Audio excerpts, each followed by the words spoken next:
So here's an interesting headline. Hong Kong's new chief executive sworn in.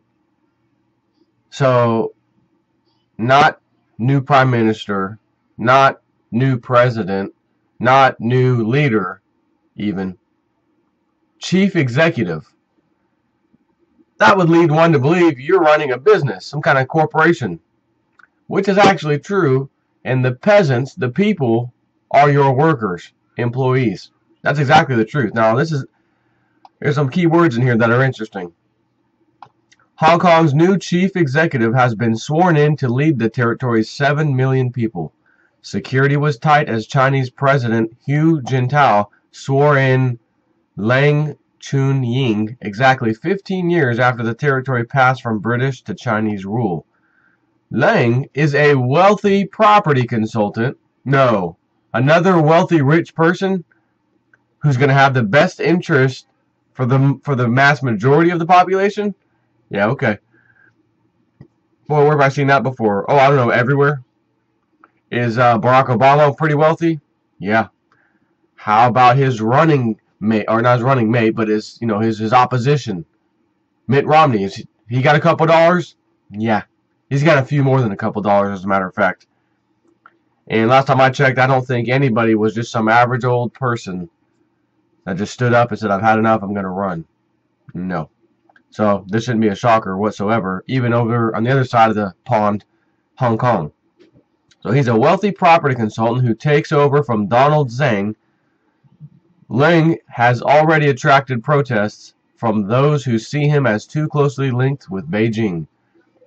Tens of thousands of Hong Kong residents are expected to take to the streets later in the day at an annual July 1st rally to demand more independence from Beijing and protest, keyword, the widening rich to poor gap.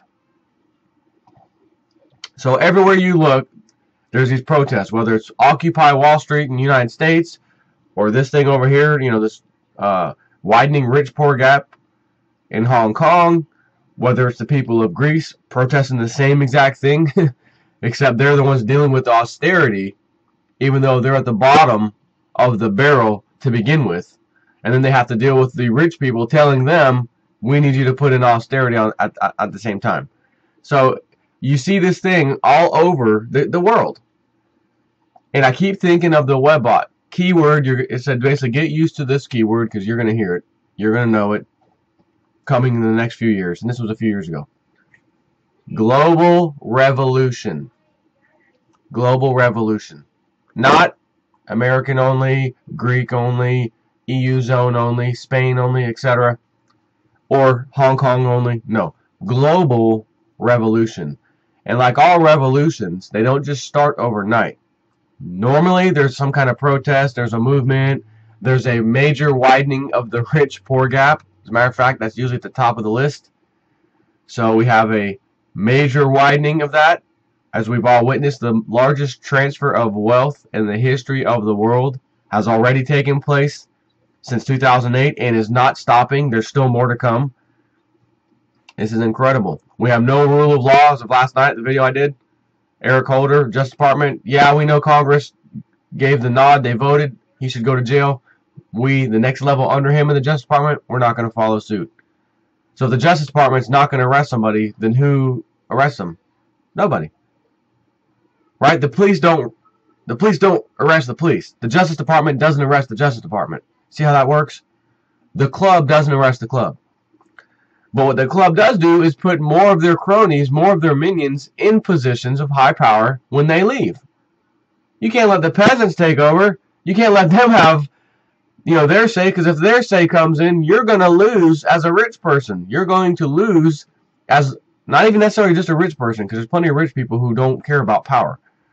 But one of the ruling elite, who just so happens to always be rich, you lose that power. You're not going to give it to the peasants, are you?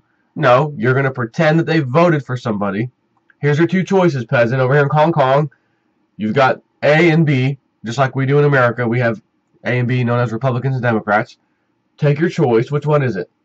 All right, the people voted. Your voices were heard. You people, your voices have been heard. And here's your leader. Then why is there still tens of thousands of people protesting?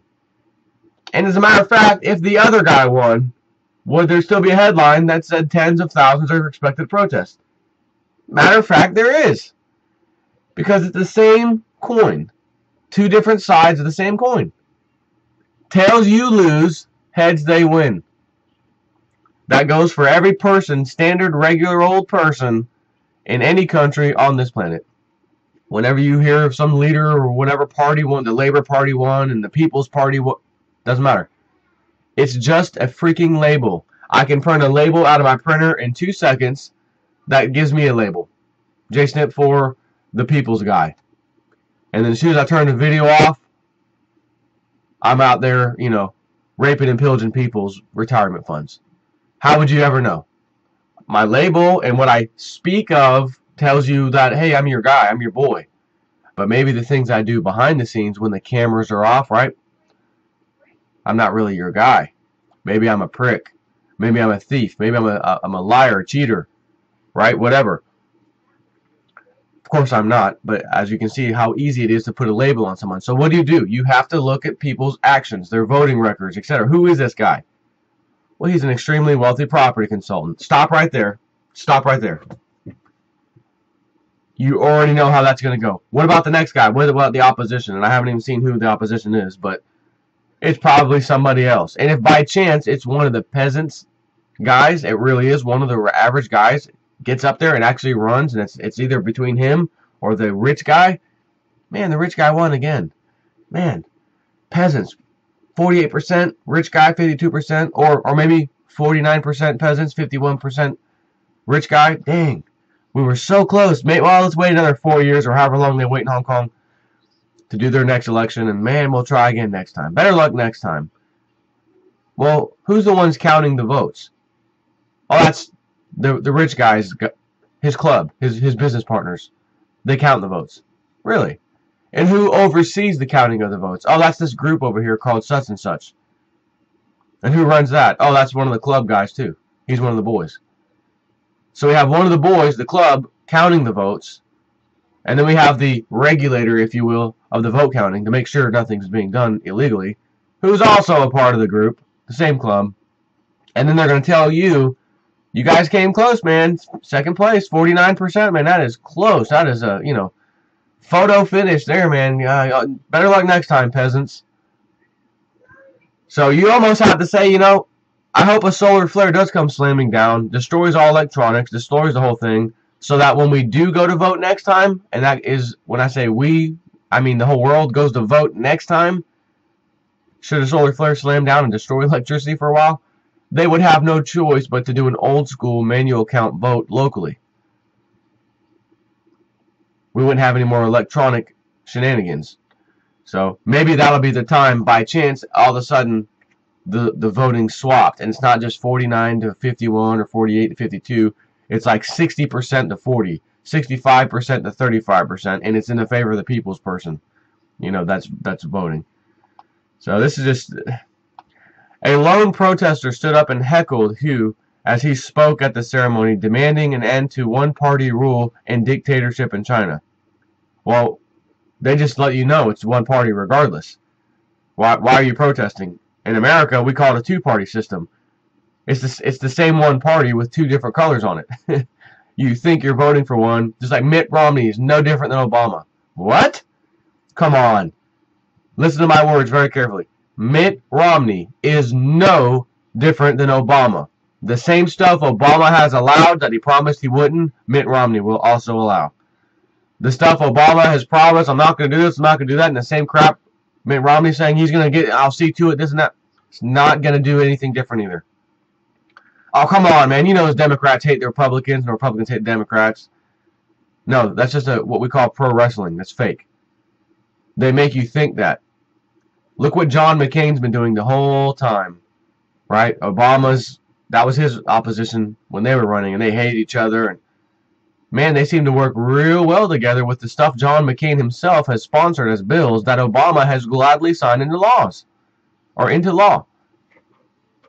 How could that be? These guys hate it. You don't have a guy that was your opponent during your running for the presidency who was pulling out all the dirt you didn't want him to pull out on you, and you vice versa. And all of a sudden now he's passing laws or writing laws, bills, and then they're getting passed in Congress, and then you have to sign them. That was your arch nemesis, your enemy, and you're signing him right into law. Oh, he sponsored that? No problem. Oh, he sponsored the National Defense Authorization? That was him? Oh, great. Man, I'm signing the hell out of that. But wait, I thought you guys hate each other, especially you're two different parties. You're not supposed to say that. You're not supposed to. Jay Snip, you're not supposed to expose us. Don't expose what this crap is. China, they call it a single-party dictatorship. In America, it's still a single party. The problem is you think there's two parties. And whenever you vote for one, the same crap happens, escalates to the next level. Then you said, I'm tired of that. I've never been a Republican my whole life, and now I'm switching. And then you vote Republican, and the same crap happens. And as a matter of fact, it's even worse. Damn it, I knew I should have did that. What the hell's wrong with me? Let me go back to the Democrats. And then you pick someone like Obama this time around. And he's hiding these documents. Not, you know, the country needs to see what these documents are for the Fast and Furious. Nah, executive privilege. Really? I mean, what else can I say? So, this just goes to show you that around the world, global revolution is taking shape. Slowly but surely. Starts off with protests, people voting, voting again, voting some more, and realizing isn't the definition of insanity, going insane, trying something over and over and over and over and over again, the same way, the same thing, and still experiencing the same result, and still doing it again. Ah, I'll get another result this time. Let me try again, I'll get a different result. You've done it 10 times in a row, it's the same result. Ah, let me try 2 more times, 3 more times, 5 more. That's the definition of insanity. So if you vote for one party your whole life, and nothing has changed, and then you vote for another party your whole life, or the rest of your life for the last several years or whatever, and nothing has changed either, right? The same stuff happens, the same crap happens, the same banks get bailed out, the same wars, etc., all the way down the line. But you can rationalize, well, I'm not insane because I've done different things. I went Democrat, Republican, Democrat, Republican. I've been back and forth. So because I've been back and forth, I'm not insane. But on the bigger picture, well, you are, because you're doing the same thing. You're voting for either of the two parties, in a sense. So then you're finally left with, when it's too late, of course, you're left with, holy crap, voting doesn't matter. Going Democrat or Republican doesn't matter. There's got to be another choice. What's the other choice? There is no other choice. Well, there's this thing called third party. Most people don't even know it exists. Most people don't even know there's a third party. What is that? I've never even seen it on TV. When they have the elections, I only see the two guys. Well, that's because you got to turn to the TV station that you got to pick up with like an antenna. And they're having the third party debate, and like nobody's watching it. It's almost like turning a channel on that's a whole different language. How long would you last on that? About 2 seconds. Let me go back to the Democrat and Republican and see what these guys are doing. See what the polling stations. So polling stations so far has got Mitt Romney just edging out Obama. Oh man, can he keep it up? Up. Obama's back. Looks like Obama's in the lead now. Up, next polling station. You know, we've got 5 million more things coming in up. Mitt Romney's back in the lead. Oh my God, this is going to be this could be the race of all races, ladies and gentlemen. Boys, what are you watching, the UFC? Are you watching a fight that's, they're choking each other out? Who's going to pass out first? Oh my God, it's my guy or their guy, huh? Man, that was exciting. And that's all this is. It's entertainment. It's excitement. Get you all riled up for your guy, and he's so close, and then he was actually winning at one point, and he lost, and then the other guy was winning, and then now he's back again. Oh, are we going to do this? And if you win, boy, you're happy. If you lose, you're unhappy, but the other people who voted for him are happy. And yet nothing changed. It's just like Lindsey Williams said in an example one day. There's a train going down a set of train tracks to a predetermined destination, which is how they all are. Train tracks don't just appear out of nowhere and change course, right? They're already laid on the ground. But every 4 years, the conductor of the train changes. We vote in a new conductor. Well, I hope hopefully we'll put that train right back on the right track in this country like we once were. And I'm the only lone voice out in the, me and a couple other people saying, wait a minute. Are you idiots really telling me you hope the train gets back on the right track, so to speak, when in reality, the train already has a predetermined destination down the tracks that have already been laid? Who cares who gets in it and drives the train? It's going to the same location. The tracks are already laid down. It's going to follow them. It doesn't matter who's at the helm. Oh, yes, it does. Those Democrats, man, they'll drive that thing a lot slower than the Republicans. They'll drive the hell out of it and they'll get there too fast. But they're going to get there. 5 seconds faster than the Democrats. Yeah. Or vice versa. Maybe you feel I'm beating up on the Republicans. Let me switch that around. I don't want to upset anybody. I don't want to upset any Republicans or Democrats who played this stupid cheerleading game. So sorry about that. Let's say the Democrats will get there 5 minutes early instead of the Republicans. Down the same set of tracks, same result, same thing. And then you're going to have people argue, well, hey, 5 seconds is fine. I'll take 5 seconds. That's 5 seconds of not having to deal with this. So I'm glad I went with the Democrats on this one. Really. That's the kind of people we're surrounded by. That's the thinking we're surrounded by. The lesser of two evils and all that. What kind of choice is that? I said it before. Satan on the left, the devil on the right. What about Ron Paul, the third party over here? Who? You have the devil and Satan. And if you vote for that third party, you're taking votes away from the devil and giving it to Satan. Can't have that happen. Satan's worse. Trust me. Satan's worse than the devil. Trust me. So you have to leave them alone and vote for Satan or the devil. That way the Satan doesn't win. Could you imagine like an adult telling you that? Adult with an adult's alleged education. You have two choices, the devil and Satan. And no one's standing up saying, why am I always forced between the devil and Satan? And every now and then it's a black guy, it's a white guy, maybe a lady one day. Doesn't matter, it's still the same thing. It just beats me. And boy, I bet this 4th of July, boy, I bet the people are going to be out there waving the flags this time around. Boy, I bet we're real proud of our independence when, again, we have a single-party dictatorship in Hong Kong and a single-party dictatorship here in America. It's called politicians, period. And whether you vote left or right, it doesn't matter. So, naturally, people say, well, why even vote? And I would agree. If I don't have a choice that I'm okay with, I'm not voting. And I don't care if anyone tells me, well, if you don't vote for the lesser of the two evils, then the worst of the two evils will win. How is that possible if I don't vote for the lesser of two evils? Those who do vote would be voting for the lesser of two evils. So why is it necessary that I vote so the worst of the two evils doesn't win? I'm not going to have my hand in any evil, period. Whether it's a tiny bit of evil or a lot of evil or a whole lot of evil versus a smaller amount of evil, I'm not voting. If Ron Paul is still in this, I'll be putting his name in. And I don't care if I have to write it in, whatever, I'll do so. The other thing is, you almost feel like, why vote? Why even attempt to let one of the good guys win? Let the bad guys win, because they're destroying themselves in the process.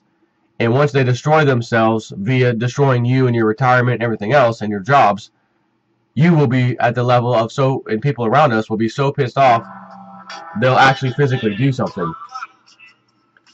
So, we need those people to do something. And we need to be the ones to finally say, you know what, I'm not going to do anything. I've been trying to wake you fools up on Facebook, email, you keep telling me to leave you alone. Now you go out there and deal with that. While I'm going to go over here and chill and not get involved. I'll keep you up to date with who the bad guys are and who you need to be protesting in front of. But other than that, I'm not going out. I'm not going to go out and sweat. I'm going to let you deal with that because you deserve to deal with that.